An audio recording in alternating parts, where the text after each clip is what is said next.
Shri Venkateswara gold తాకట్టులో ఉన్న మీ బంగారాన్ని విడిపించి కొనబడును.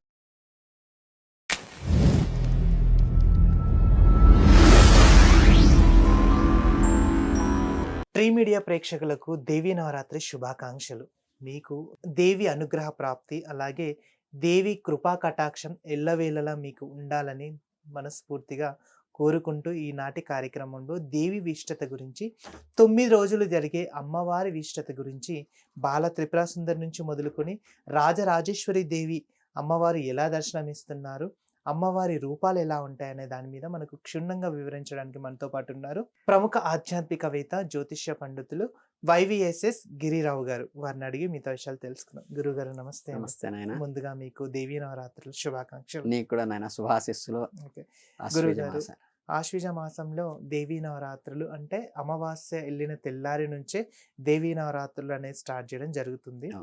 ఇందులో భాగంగా మొదటగా బాల త్రిపుర సుందరి అవతారం నుంచి మొదలుకుంటారు. అంటే అమ్మవారి వివిధ రూపాలలో దర్శనం ఇవ్వడానికి గల కారణాలు ఏంటి చెప్తారా? అది ప్రశస్తంగా ఏంటంటే ఒక్కొక్క దానికి ఒక్కొక్క విశేషం ఉంటుంది. ఇప్పుడు బాల ఉందనుకోండి, మనకి చిన్నపిల్లలకి 8 ఏళ్ల లోపు బాలారిష్టాలనేవి జాతకం చక్రంలో కూడా ఉంటాయి.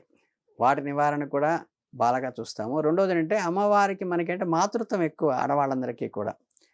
మన చేతుల్లో పెరిగిన బిడ్డకి ఇప్పుడు వినాయకుడిని చేసేటప్పుడు కూడా చాలామంది ఈ పంచోపచారాలు షోడశోపచారాలు చేసేటప్పుడు వినాయకుడికి స్నానం సమర్పయామి, స్నానం చేస్తున్నాను, ఒళ్ళు తుడిచాను, వస్త్రం సమర్పయామి, వస్త్రోద్యం సమర్పయామి, వస్త్రాలు ఇచ్చాను, ఆయనకి నివేదన సమర్పయాను, చక్కగా తీర్థం ఇచ్చాను, ఆచమనం ఇచ్చాను అని చేతిలో బిడ్డలాగా చూసేటువంటి మాతృ హృదయాలు మనకి ఎక్కువ.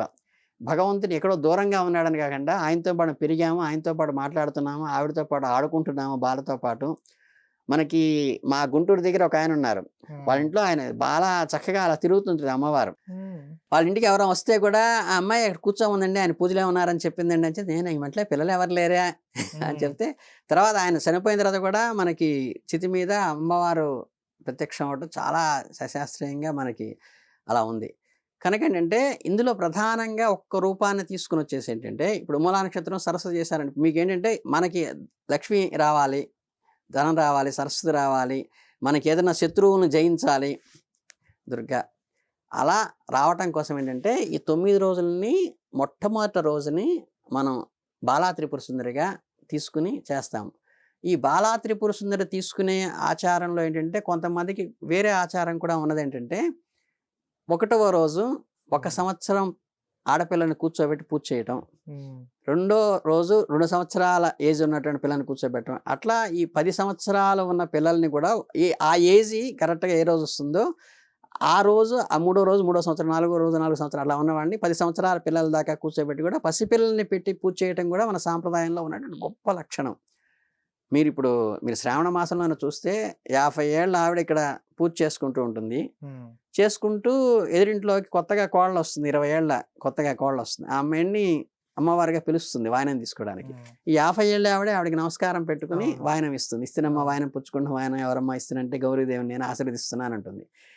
అలాగే బ్రాహ్మణత్వంలో కూడా మనకి ఉపనయనం చేసుకున్న పిల్లవాడు 10 ఏళ్ల పిల్లవాడు అక్కడ ఉంటాడు. 70 ఏళ్ళ ఆయన పూజ చేసుకుని ఆ ఉపనయనం చేసిన వాడికి బట్టలు పెట్టి నమస్కారం చేసుకుంటారు బ్రహ్మచారికి. వివాహం అయిన తర్వాత పెద్దవాళ్ళు చిన్నవాళ్ళకి చేయరు. అలాగే వివాహంలో కూడా మహావిష్ణు స్వరూపాయన అల్లుడికి మామగారు కాళ్ళు కొడతారు. విష్ణు స్వరూపంగా భావిస్తాడు అక్కడ, అల్లుడుగా కాదు. ఆ తర్వాత ఇప్పుడు కూడా మామగారికి అల్లుడు కాళ్ళు పట్టుకోకూడదు. అక్కడి నుంచి మామగారి కాళ్ళు అల్లుడు పట్టుకుంటారు. అలాగే ఇక్కడ బాల రూపంలో మా ఇంట్లో మనవరాలైనా నా కూతురైనా సరే అక్కడ అమ్మవారిగా ఆ వయసులో అక్కడ కూర్చోబెట్టినప్పుడు అక్కడ బామ్మ, తాతయ్య, మేనమామ, బాబాయ్ అందరూ కూడా అక్కడ అమ్మగానే భావిస్తాం తప్పితే, మనం విగ్రహంలో కనుక ఆవాహన చేసిన తర్వాత భగవంతుడు అక్కడ సాక్షాత్కారం ఎలా అంటామో ఆ పసిపిల్లలో అమ్మవారు ఉందని అందరూ కూడా ఆవిడకి అక్షతలేసి నమస్కారం పెట్టుకుంటారు పాదాల మీద. ఇంకో విషయం చూసుకున్నట్టయితే దేవి నవరాత్రుల్లో భాగంగా గాయత్రి దేవి రెండో రోజు అవతారం చాలా విశిష్టంగా ఉంటుంది. అమ్మవారి గురించి ఒక 2 మాటలు. అది మాకు అసలు సాంప్రదాయంలో ఏంటంటే గాయత్రి అనేది ఇట్ ఈస్ ఛందస్సు. గాయత్రి అనేది ఏంటంటే 24 అక్షరాల సంపుటిని, అంటే ఓం భూర్భువస్సువః తత్సవితుర్వరేణ్యం భర్గో దేవస్య ధీమహి ధియో యో నః ప్రచోదయాత్. మేము ఉపనయన వాళ్ళందరికీ కూడా గాయత్రి రెగ్యులర్గా చేస్తాం. 24 బీజాక్షరాలు బీజాక్షరాలు. ఇవి నిక్షిప్తమై ఈ బీజాక్షరాలు 24 అక్షరాలతో ఉన్న దేన్నైనా సరే ఆ గాయత్రి అంటాం. అంటే నారాయణాయ విద్మహే వాసుదేవాయ ధీమహి తన్నో విష్ణు ప్రచోదయాత్ అన్నారనుకోండి, ఆయన విష్ణుమూర్తి గాయత్రి హ్మ్. అంటారు. అంటే దాశరథాయ విద్మహే సీతా వల్లభాయ ధీమహి తన్నో రామచంద్ర ప్రచోదయాత్. ఇవన్నీ కూడా గాయత్రి ఛందస్సుతో ఉంటుంది కాబట్టి మహాలక్ష్మి గాయత్రి, మహాలక్ష్మి చ విద్మహే విష్ణు పత్ని చ ధీమహి తన్నో లక్ష్మి ప్రచోదయాత్ అనేది కూడా గాయత్రినే. మాకు ఇందాక ఫస్ట్ చెప్పినటువంటిది మాత్రం మా బ్రాహ్మణులకి ఉపనయనంలో చేసుకునేటువంటి హ్మ్. గాయత్రిగా ఉన్నది. మిగతా వాళ్ళందరూ కూడా ఈ మహాలక్ష్మి గాయత్రి కానీ, దుర్గా గాయత్రి కానీ, బాలా గాయత్రి కానీ, ఈ గాయత్రి అనేది ఛందస్సు 24 అక్షరాల ఛందస్సు. కనుకేంటంటే అది గాయత్రికి సంబంధించిన బీజాక్షరాల్లో ఉన్నటువంటి భావన మనకి. కానీ పంచముఖ గాయత్రి మేమేదైతే పూజ చేస్తామో అదే అక్కడ పెడతాము. వీళ్ళు ఆ గాయత్రి మాకు రాలేదు అనుకోకుండా ఎవరైనా యజ్ఞోపయుత అర్హత వాళ్ళు ఎవరైనా చేసుకోవాలంటే ఈ లక్ష్మీ గాయత్రి కానీ, దుర్గా గాయత్రి కానీ ఇవి కూడా చేసుకోవచ్చు. అందరికీ అమ్మవారు అందరి తల్లి అనేది అందులోని ప్రధాన అంశం. తర్వాత మనకి 3వ రోజుకి వచ్చేసి ఏంటంటే అన్నపూర్ణాదేవి. హ్మ్. మనకి ఇక్కడ ఆశ్చర్యకరం ఏంటంటే మీకు సస్యానికి ఆధారం అన్నపూర్ణాదేవి. ఈసారి అన్నపూర్ణాదేవి బుధవారం వస్తుంది. అవును. బుధవారానికి బుధగ్రహానికి గ్రీను సింబాలిక్, సస్యానికి సింబాలిక్ కాబట్టి అందుకనే వినాయకుడికి చేసేటప్పుడు కూడా ఆకులతో మనం పూజ చేస్తాం. అలా మనకు సస్యానికి ఆధారమైనటువంటి బుధవారం అన్నపూర్ణాదేవి రావడం అనేది చాలా విశిష్టత కలిగినటువంటి ఇదిగా ఉంది.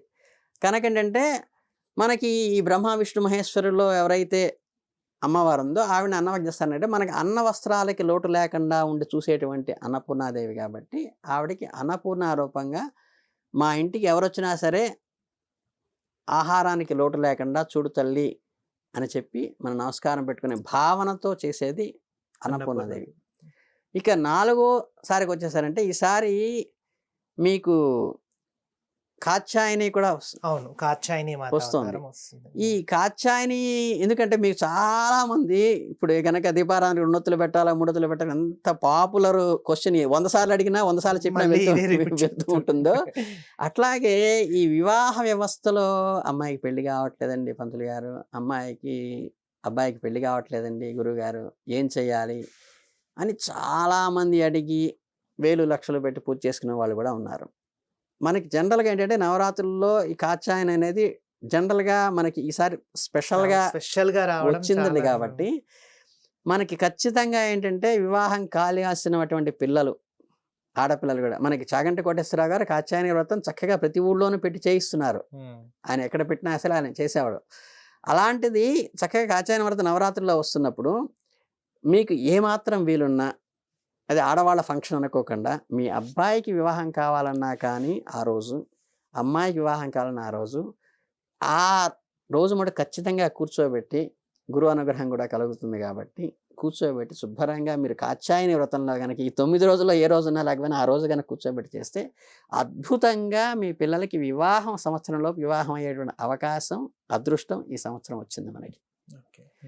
ఈ తర్వాత వచ్చేది ఏంటంటే ఈ 5వ రోజు మనకి మూలా నక్షత్రం రోజేమో మనకి సరస్వతిదేవికి వస్తుంది. ఇక్కడ మనకి శుక్రవారం ఏంటంటే జనరల్గా లక్ష్మీదేవికి చాలా ప్రశస్తమైంది. ఈ అన్నపూర్ణాదేవికి ఇది ఎలా వచ్చిందో మనం కరెక్ట్గా అమ్మవారికి ప్రతి శుక్రవారం మనం పూజ చేస్తాం. లక్ష్మీ పూజను లక్ష్మీ అష్టోత్తరం చేస్తాం, లక్ష్మీ సహస్రనామం చదువుకుంటాము. ఈసారి కరెక్ట్గా శుక్రవారం లక్ష్మీదేవి వచ్చింది సింకర్నైజ్గా.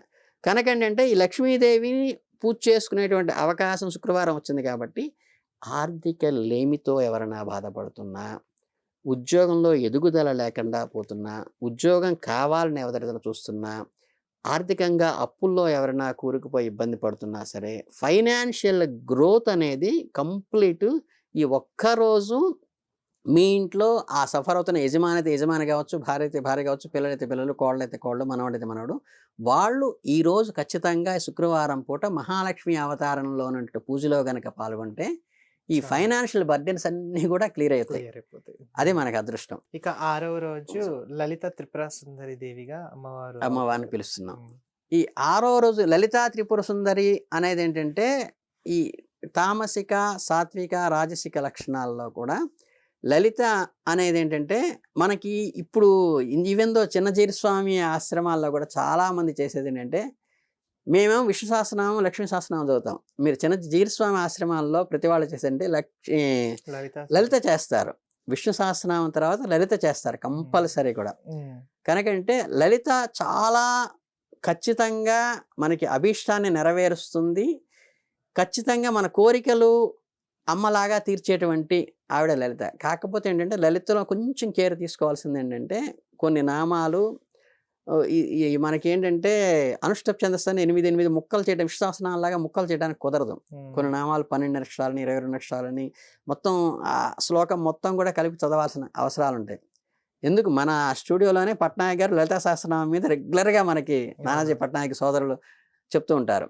కనుక ఏంటంటే లలిత చేసేటప్పుడు కొంచెం కేర్ తీసుకుని రామమంత్రము, శివమంత్రము ఎక్కడ పడితే అక్కడ, ఎప్పుడు పడితే అక్కడ ట్రైన్ మీద వెళ్తూ, బస్సులో వెళ్తూ, జర్నీ చేస్తూ, మెట్రోలో ఉన్న కూడా చదువుకోవచ్చు. కానీ లలిత అనేది కొంచెం నిష్టగా చేయవలసిన మంత్రం కాబట్టి మీరు అమ్మవారి దగ్గర ఎటో నిష్టగా ఉంటాం.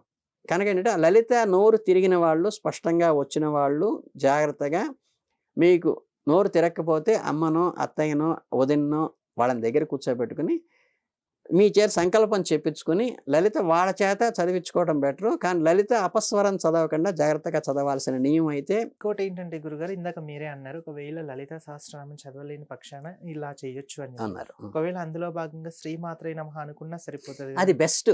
ఇంకా మీకు ఏం చెప్తామంటే నేను ఏదైనా పూజ చేయించేటప్పుడు కూడా ఎవరికైనా అశ్వత్రం అంతా వాళ్ళకి రాదనుకోండి, మీరు ఓం అంటూ ఉండండి ముందు. ఇప్పుడు మన గణపతికి చేయించాము, ఓం శ్రీం గ్లౌం గం మహాగణాధిపతయే నమః అని నేను మిగతా అవన్నీ చదువుకెళ్తుంటే ఈయన ఓం శ్రీం గ్లౌం గం అనేది మీరు చదువుకోండి. అది కూడా కష్టం స్వామి, గం గణపతయే నమః అనుకోమ్మ.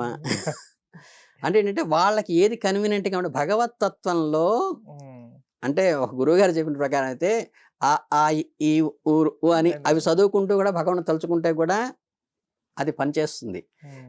అలాగే మీరు చక్కగా శ్రీమాత్రే నమః అని అది చదవలేనంటే ఇంక అంతకన్నా మనం ఇంకేం. కనుక ఏంటంటే వాళ్ళు చదివినంతసేపు చక్కగా మంత్రం ఓం శ్రీమాత్రే నమః అనుకుంటూ నిష్టగా జపం చేసి అమ్మవారిని మనలో ఆవాహన చేసుకుంటే చక్కగా లలిత అమ్మవారి అనుగ్రహం పుష్కలంగా లభిస్తుంది. లలిత అమ్మవారిని కూడా ఇంకోటి రోజు ధ్యానం చేయొచ్చా, రోజు పూజించుకోవచ్చా? రోజు చేయొచ్చండి. చేయొచ్చు. ఫోటోని పెట్టుకొని ఫోటో పెట్టుకొని చేయొచ్చు. రాజరాజేశ్వరి కానీ లలిత కానీ చేయొచ్చు. ఒక ఏంటంటే చండి, కాళి ఇట్లాంటివి ఏంటంటే మనం అంత ప్రశస్తంగా ఇళ్లల్లో పెట్టుకుని అవేంటంటే కొన్ని మన యుద్ధానికి వెళ్ళేటప్పుడు లేకపోతే ఏంటంటే శత్రు సంహారం కోసం అంటే మిలిటరీ వాళ్ళకి ఇచ్చినటువంటి ఫైర్ సర్టిఫికెట్, పోలీసులకి ఇచ్చినటువంటి ఫైర్ ఆర్డరు అన్ని వేళలా కాదు, గన్ను ఉంటుంది, అన్ని వేళలా ఉపయోగించకూడదు. అలాగే అవి మనం చండీ కానీ కాళీ కానీ దుర్గా అనేవి అంత ప్రిఫరబుల్గా చెప్పం. కానీ మనం ఇవి లలిత కానీ, సరస్వతి కానీ, త్రిపుర సుందరి కానీ, లలితా త్రిపుర సుందరి కానీ, మా అమ్మగారి పేరు లలితా త్రిపుర సుందరి. అందుకని చక్కపరంగా అలా సాత్విక ఆరాధన ఏదైనా సరే మనం రోజు చేసుకోవచ్చు. రైట్. గురువు గారు, ఆ లలితా త్రిపుర సుందరి అవతారం తర్వాత అమ్మవారు శ్రీ మహాచండీ అవతారంలో దర్శనమిస్తున్నారు. ఇది ఈ చండీ వచ్చేసరికి ఏంటంటే కొంచెం తామసికం కిందకి వస్తుంది. అంటే సాత్విక రాజసికంలో ఇది తామసికం కింద వస్తుంది. కాబట్టి ఇలాంటివి ఏంటంటే ఆ రోజు మాత్రమే చేస్తాం తప్పితే నిత్యపారాయణలో అయితే చండీ చేయము.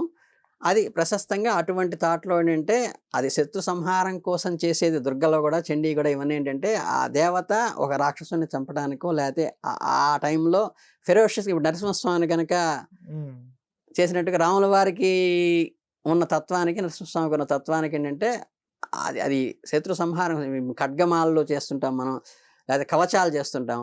అలా కొంచెం సిస్టమేటిక్గా అవి చేసేటప్పుడు మాత్రం కొంచెం మీరు అంటే ఇప్పుడు అన్నీ కలిపేసుకునేటువంటి రోజులు వస్తున్నాయి. కాబట్టి నేను ఆఫీసుల్లో కూడా చూస్తున్నాను. కాబట్టి మీరు ఈ చండీ కానీ ఇట్లాంటివి చేస్తున్నప్పుడు నవరాత్రులు దయచేసి మీరు ఇళ్లలో మీరు ఎలా రెగ్యులర్గా బిహేవ్ చేస్తున్నా సరే మేము ఎలా అయితే పాటిస్తామో 5 రోజులు విడిగా ఉంటాం అనేది ఈ నవరాత్రుల్లో మనకు జాగ్రత్తగా ఆడవాళ్ళ పిల్లలందరికీ చెప్తున్నానమ్మా. మీ పిల్లలు మోడర్ అయినా సరే మీ పెద్దవాళ్ళు కలిసి చెప్పి ఇటువంటి వాటిల్లో ఆ 5 రోజులు ఉన్న వాళ్ళతో తాకటం గానీ, వాళ్ళని ఇందులోకి తీసుకురావటం గానీ, సరదాగా ఫంక్షన్ జరుగుతోంది గుళ్ళోకి వెళ్ళొద్దామని గానీ, ఈ పరిస్థితుల్లో తేబాకండమ్మా. ఇవి కొంచెం జాగ్రత్తగా గుర్తుపెట్టుకోండి. తర్వాత అమ్మవారు మూలా నక్షత్రం అంటే అమ్మవారు సరస్వతి దేవికి సాక్షాత్తు ఇచ్చారు. అమ్మవారు పుట్టిన నక్షత్రంలోనే హ్మ్. అమ్మవారు సరస్వతి మాతగా అవతారం ఇస్తున్నారు. అవును. దాన్ని దానికి కూడా ఏంటంటే, అమ్మవారు మూలా నక్షత్రంలో పుట్టిందని సరస్వతికి చదువుల తల్లిగా మనం ఆశిస్తాం. కానీ చాలామంది నాకు కొంచెం బాధ కలిగే విషయం ఏంటంటే, మూలా నక్షత్ర జాతకులు అమ్మాయిని పెళ్లి చేసుకోరట, మూలా నక్షత్రం మంచిది కాదుట. అమ్మవారి నక్షత్రాన్నే చెడ్డగా ఎంచేటువంటి గొప్పవాళ్ళ మీరు? కాదు కదా! సరస్వతి దేవికి మూలా నక్షత్రంలో ప్రత్యేకంగా సరస్వతి దేవికి పూజ చేస్తాం మనం. అది అమ్మవారి నక్షత్రం. అలా అని చెప్పి మీరు ఏ వివాహ వ్యవస్థలో ఏ ఆడపిల్లల్ని కూడా మూలా నక్షత్రం ఉందని కించపరచడం చాలా దోషం అమ్మ. అమ్మవారిని కించపరిచినంత దోషం వస్తుంది కాబట్టి చక్కగా అటువంటి మూలా నక్షత్రంలో పుట్టిన అమ్మాయి మన ఇంటికి వస్తే శుభ్రంగా మనకి సరస్వతి కటాక్షం వస్తుంది అనుకోవాలి మన బిడ్డలకి. అది గుర్తుపెట్టుకోండి.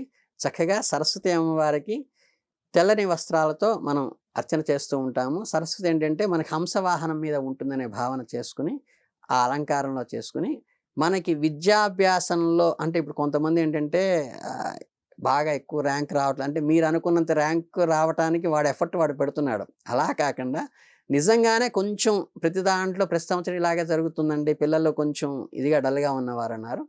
ఈరోజు ప్రత్యేకంగా వాళ్ళని కూర్చోబెట్టి చదువుల్లో పైకి రావాలి అనుకునే పిల్లల్ని కూర్చోబెట్టి కనుక మీరు సరస్వతి గనక అర్చన చేసినట్లయితే ఖచ్చితంగా సరస్వతి అనుగ్రహంతో బ్రహ్మాండంగా ఆయన వృద్ధిలోకి వచ్చే అవకాశం ఉంది. కాబట్టి ఈ ఆపర్చునిటీని చదువుకుంటున్న పిల్లలు ఉపయోగించుకోండి ఆ రోజు. తర్వాత అమ్మవారు మహాదుర్గా అవతారం రూపంలో దర్శనమిస్తూ ఉన్నారు. అమ్మవారి గురించి దుర్గాదేవి అసలు మనకి ఆంధ్రప్రదేశ్ రాష్ట్రం మొత్తంలో ఒక వెంకటేశ్వర స్వామి వైష్ణవంలో ఎంత ప్రాశస్తమో, శ్రీశైలం శివుడికి ఎంత ప్రాశస్తమో, మన రాష్ట్రం మొత్తానికి విజయవాడ కనకదుర్గమ్మ అంత పవర్ఫుల్ దేవత మన నిజంగా మనం రాష్ట్రం చేసుకునే అదృష్టం అని చెప్పచ్చు. ఆంధ్రులైతే గనక గర్వంగా ఫీల్ కావచ్చు. కనుక ఏంటంటే మనకి దుర్గాదేవి శాంతి స్వరూపంగా ఉంటుంది. అక్కడ గొప్పతనం మీకు విజయవాడ కనకదుర్గ. అందుకని ఏంటంటే మనం ఎప్పుడు పూజ చేసినా అంటే అక్కడ అలంకారం ఏ రకంగా ఉన్నా సరే, ఇంక్లూడింగ్ నేను భావించేది ఏంటంటే అక్కడ అమ్మనే చూడాలి. మన కనకదుర్గమ్మ సాత్వికంగా ఉంటుంది విజయవాడలో. అలాగేనంటే అమ్మ స్వరూపాన్ని మనం చూడాలి. మనకి రక్షణగా నిలబడ్డప్పుడు సింహంట పిల్లకి పాలిచ్చేటప్పుడు ఎవరైనా చూస్తుంటే ఒక్కసారి నిప్పులు కక్కుతుందిట. అలా అని చెప్పి పిల్ల భయపడకూడదు. పిల్లకి రక్షణగా ఉండటం కోసం అది కల్పిస్తుంది. అలాగే మన మిలిటరీ కానీ మన సెక్యూరిటీ బోర్డర్లో ఉన్న వాళ్ళందరూ కూడా మన దేశం మీదకి ఎవరైనా దండెత్తుంటే నిప్పులు చెరుగుతారు. అలా అని వాళ్ళు అంత ఫెరోషియస్గా మనం చూడకూడదు. వాళ్ళు మన రక్షణ కోసం వాళ్ళు ఉన్నవాళ్ళు. అలాగే అమ్మని బిడ్డల్ని కాపాడు. మీకు కోడి కానీ చిన్న ఇవైన జంతువులు దాన్ని కొట్టడానికి ఏదైనా పిల్లల్ని కొట్టడానికి వస్తే అది ఆ చిన్న జంతువైనా సరే విపరీతంగా ఫ్రెష్గా ఫాలో అవుతుంది. అమ్మ అలా మనకి రక్షణ కలయంగా కవచలంగా ఉండటానికి ఏర్పడినటువంటి అవతారం దుర్గ. కనుక ఏంటంటే మనందరినీ రక్షించడానికి ఆవిడ ఉంది, నాకు ఏ దిగులు లేదు, ఎక్కడికి వెళ్ళినా సరే కాపాడుతుంది అనే భావనతో దుర్గని భావించుకుని చేయండి. మీకు ఇందులో ప్రతిసారి చెప్పేది నేను భావన. మీకు స్తోత్రాలు వచ్చినా రాకపోయినా, మళ్ళు ఆచారాలు తెలిసినా తెలియకపోయినా, బీజాక్షరాలు వచ్చినా రాకపోయినా, అవి ఆర్తిగా భగవంతుని ఎలుగెత్తి పిలిస్తే అమ్మ పరిగెత్తుకుంటూ వచ్చి ఆశీర్వదిస్తుంది. ఆ భావన మీరు అక్కడ చేసుకుంటూ దుర్గమ్మ వారిని చక్కగా మనం 365 తరగతి దుర్గమ్మని చేసుకోవచ్చు.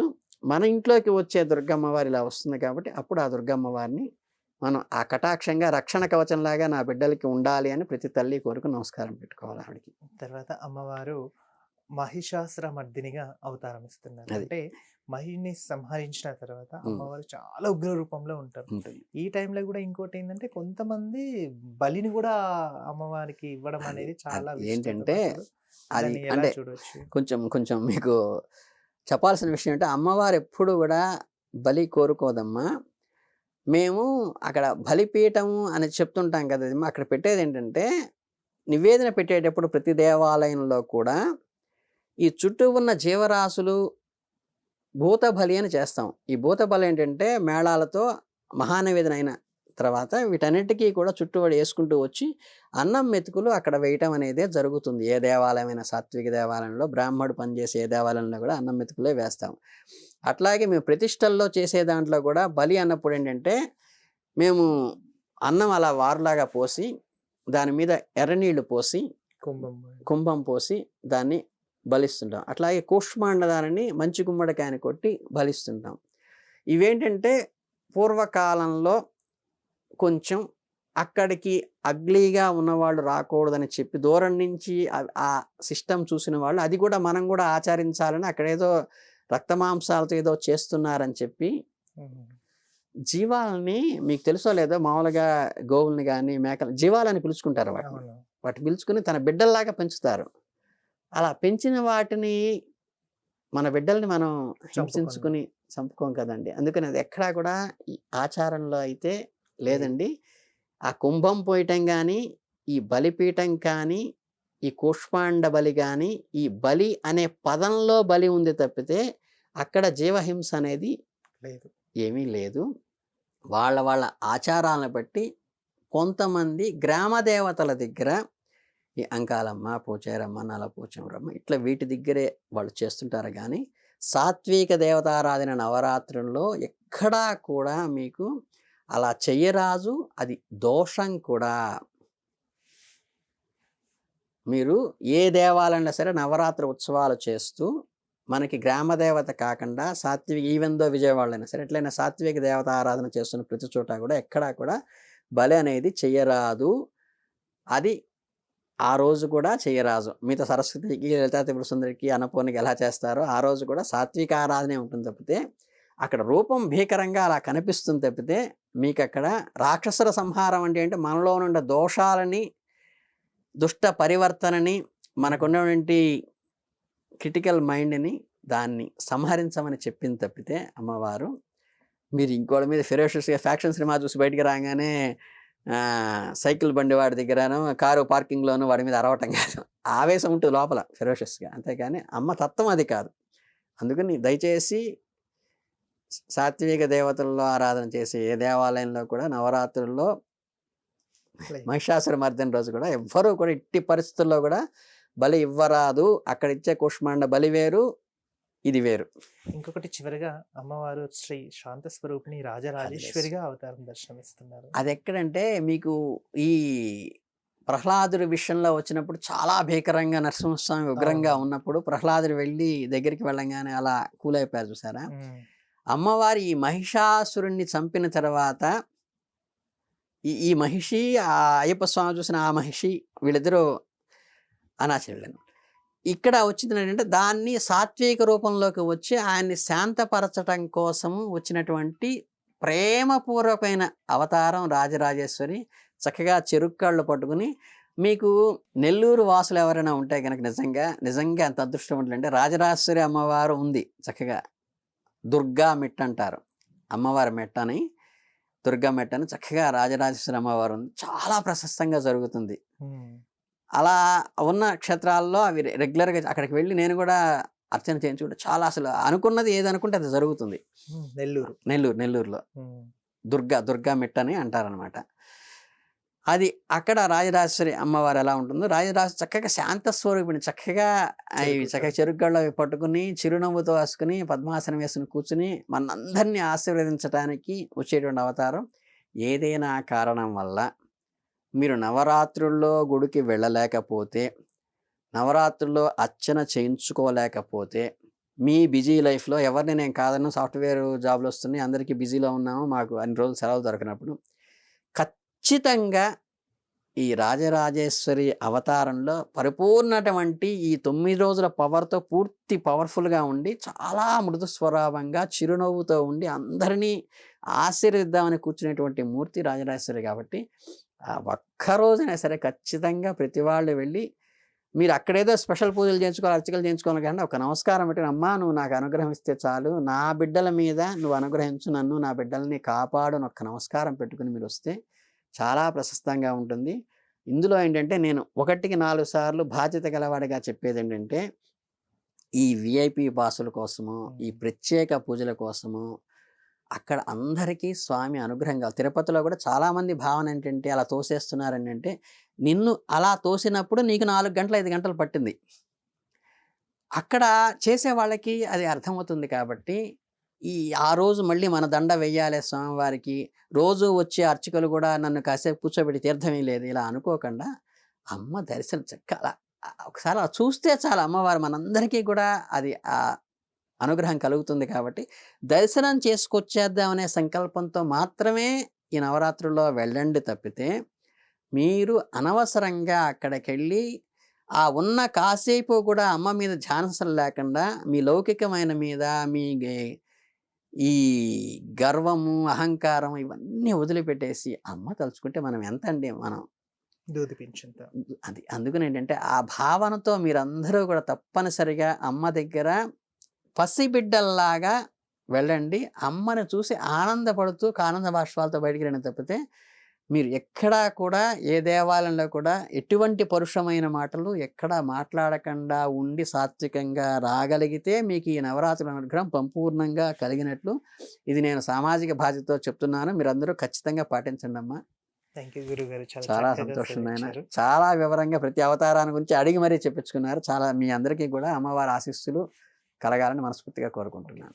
చూశారు కదా దేవి కృపా కటాక్షం ఎలా ఉంటుందో గురుగారు చాలా చక్కగా చెప్పారు. గిరిరావు గారు, మీరు కూడా మీ ఇంట్లో దేవీ నవరాత్రులు ఆచరిస్తే ఈ నియమాలన్నిటివి తప్పకుండా పాటించండి. దేవి కృపా కటాక్షానికి పాత్రులు కండి. మరి ఒకసారి దేవీ నవరాత్రి శుభాకాంక్షలు. ధన్యవాదాలు.